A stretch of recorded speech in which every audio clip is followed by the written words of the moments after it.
and Sarion, the Sorcerous Dynasty. After watching Benimaru and the others leave, Kagali and Tyr disappeared, saying they tracked down Jahal. Perhaps staying there would have been the right choice, but another reason was that meeting Elmesia and the others felt awkward. Lapis, whom Kagali had resurrected as a deathman, was Sylvia's husband and, to Elmesia, her father. Lapis had been wiped out by Jahal to protect Kagali, and she wasn't in this world. Even Kagali had mixed feelings about it. She can't even begin to fathom her grudge against Jahal. Rather than staying behind and acting alongside Elmesia, Kagali thought it was more like herself to devise a plan for revenge, and so, she took action. Understanding that, Elmesia and the others saw them off without saying a word. And as for those who remained, they were so exhausted that they collapsed and rested. The Sacred Tree's offensive and defensive battle was an all-out war. With Elmesia, the Heavenly Emperor, at the top, everyone had unleashed all the power they had. The only one who could still say he had the leeway was Zalario, the enemy general. Let's eat first. With those words from Elmesia, those who had only been watching the battle hurriedly began to move. As if it was finally their turn, combat rations were being distributed to the soldiers. In various parts of the battlefield, even cooking was done, and warm soup was prepared. She must have prepared it beforehand, because it was a wonderful feat. I hope it suits your tastes. As she spoke, Elmesia served Zalario and the others a meal as well. Sorry. Zalario obediently accepts it. Zalario and his companions, who had been fighting in the other world for so long, had long since forgotten the concept of meals. Their stomachs had turned into mere remnants of what they once were, and their functions had been lost. Sleep and hydration are more than enough to replenish their energy. Sleep doesn't mean that you're really going to sleep, but that you just need to rest and not move. Thinking back on it, he had been living a bland life.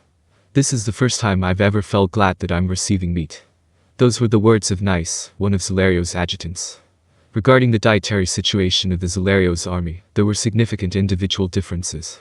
Among the higher-ranking officials, many were impressed, but the lower-ranking soldiers had only just begun to develop free will.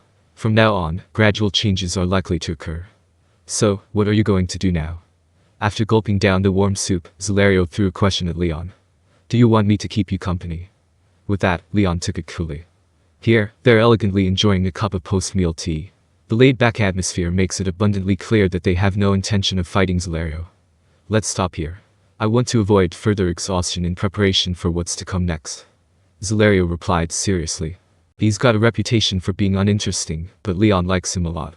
By protecting the divine tree, they have ensured their safety for the time being. However, Milim is still on a rampage, and Feldway remains a threat. If they don't rest when they can, they might not be able to act when the time comes. You're right. Leon nodded, trying to enjoy the momentary peace. However, the tragic news could be delivered quickly.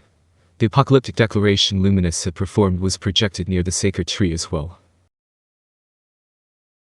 Important figures gather on the branches of the sacred tree above the vast sacred leaves.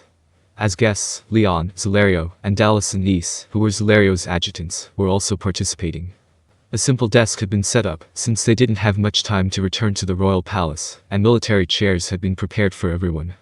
None of the higher-ups complained either, and the emergency strategy meeting began. Now then, what should we do? And when Elmesia tilted her head, Sylvia, who had the same look on her face, agreed, it's a pain, isn't it?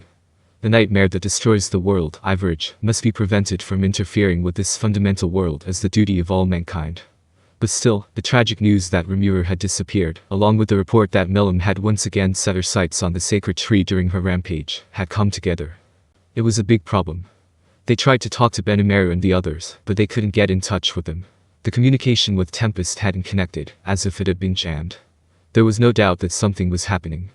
However, Elmesia and the others have no time to worry about the Tempest. They had to deal with the looming threat of Milim on their own. If Milim destroyed the sacred tree, that could very well mean the end of the world. This was another problem they couldn't ignore. This was no time to argue about which was more important. The problem was that they weren't strong enough. In light of this, Elmesia and the others had been given the ultimate choice. In other words, they would either abandon the sacred tree and regroup with the Rebelio's forces, or use their few forces to defend them to the death. If they refocus their forces on a single point, they'll be able to respond quickly. But that's an agreement with abandoning the sacred tree, and by extension, the Sorcerous dynastic dynasty Sarion. If they didn't take countermeasures against Milim, there was no doubt that the sacred tree would be destroyed along with Sarion. Having said that, the army made no sense against Milim. Everyone understood that because they'd seen the threat firsthand. A force that wasn't even useful against Jahal would be impossible to buy time against the tyrant of destruction, Milim Nava. Even now, Errol was leading the charge, guiding the evacuation of the people. He made sure to evacuate the sacred tree as quickly as possible, careful not to panic. Even so, it was impossible for everyone to escape. They don't have enough time. He's throwing away all his personal belongings and making his run away on his own, but even if he runs all his magic devices at full power, there's a limit to how much he can carry. Besides, there are many who seek to share their fate with the sacred tree. The longer the species live, the more determined they seem to be that this was their lifespan. Their fates would run out the moment Milim arrived. The time of tragedy draws near. If they was trying to avoid that, there was a limit to how many countermeasures they could naturally take. Leon opened his mouth to break the heavy atmosphere. There's no choice but to do it. I'll take on Milim. Elmesia, you fulfill your duties as the Heavenly Emperor. Elmesia objected to this statement. Please don't underestimate me. If it's my duty, I'll protect the sacred tree. But, Leon, this is the time to hold your ground. It's not just the demon Lord Milim who's coming, but also Feldway. Isn't it better to have as much counterforce as possible? Leon had no choice but to shut up about this, either. It wasn't a problem that could be dealt with through sheer willpower, and even if they beat them here, if Leon lost, Elmesia would have no choice but to go on a business trip. It was Zalario who interjected. I have a grudge against Feldway. I shall take him on. Sylvia followed suit. I'm here too, you know. Leave the rest to your super strong mom, and El-chan has to guide the people. She was about to say that much, but Elmesia interrupted her. Such a thing should be impossible. The Emperor exists for the people. The commanding presence of Elmesia, the Heavenly Emperor, was effective even against her mother Sylvia. It wasn't a matter of difference in strength, but rather the overwhelming dignity of a ruler that left one in awe. The burden of a ruler who carries the people on their back is heavy. Even if it means putting their own interests aside, Elmesia has always prioritized the lives of the people. She is determined to uphold that pride until the very end. That said, Elmesia has amassed an enormous personal fortune while doing so. Her shrewdness is well known, and she does not possess any such noble spirit of self-sacrifice. Elmesia's basic idea was to make her people happy while also making herself happier. And besides, even if they managed to escape here, it would be the same if the world were destroyed. In that case, they should have chosen a proud way of life until the very last moment. Leon and Zalario had no intention of backing down. Even if a promise to feed awaits, the expression is one of resolute determination. The same was true for Elmesia. Sylvia also gives in. She wanted her daughter to be happy, but she realized it was her own ego. In that case, there was no need for further discussion. Okay. Velzard is headed this way too, so let's do our best to survive. Buying time meant something if reinforcements were coming. Hope is born not by simply waiting for death, but by acting with a purpose. I'll leave the rest to you guys. Elmesia finished her sentence for the dignitaries. The members of the 13 royal families of Sarion wore grim expressions. Yet, they refrained from voicing any objections, and instead nodded solemnly to one another. Their pride had been shattered, having been protected time and time again without being able to contribute. However, they had no choice but to accept that if they were to step forward, it would only result in a futile death. Though it was humiliating, they cast aside such emotions and resolved to fulfill what little they could do. And so it was decided that the 4 warriors would meet Milim and the others. The troops under Zalario's command decided to help the people of Sarion evacuate. Since the chain of command is different, it's hard to cooperate right off the bat. Therefore, their main duties are to be cautious and supportive. Dallas and Nice had commanded them well, and they seemed to be quite useful.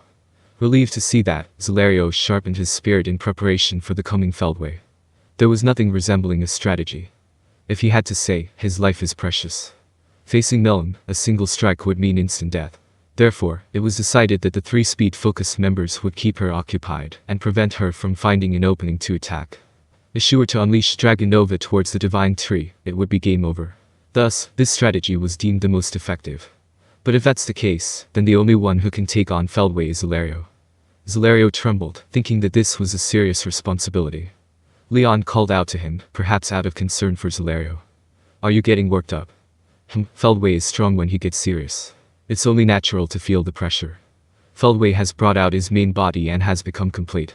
It's a do-or-die situation where defeat could mean death, but precisely because of that, his true strength remains an unknown. Even Zalario had few opportunities to see Feldway's true form. Since sealing him away in the distant past, he had never laid eyes on him again. Although Zalario prided himself on being stronger in terms of ability, he couldn't ignore the overwhelming presence that Feldway exuded. He possessed energy that rivaled or even surpassed that of the true dragon. If Zalario had taken him lightly, he might have been annihilated in an instant. Zalario understood this well and constantly reminded himself that letting his guard down would mean certain death. More importantly, are you guys okay? Zalario changes the subject. Leon and the others fell silent. Even the ultimate secret techniques of Leon and Zalario were ineffective against Milim.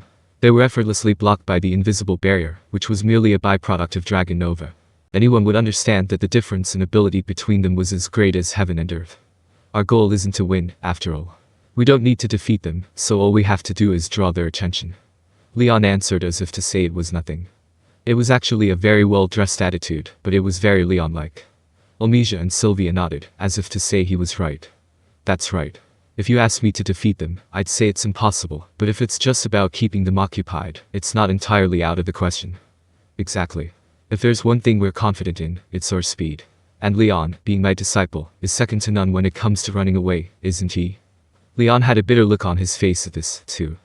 I've been thinking this for a while, but could you stop calling me Leon-kun? Also, I'd like to reject the term quick to run away. Shouldn't you use a more positive expression instead? His expression told the story. He had finally spoken up about what had been bothering him for so long. You're so optimistic. The Operation Kabi. Just saying it makes me feel miserable.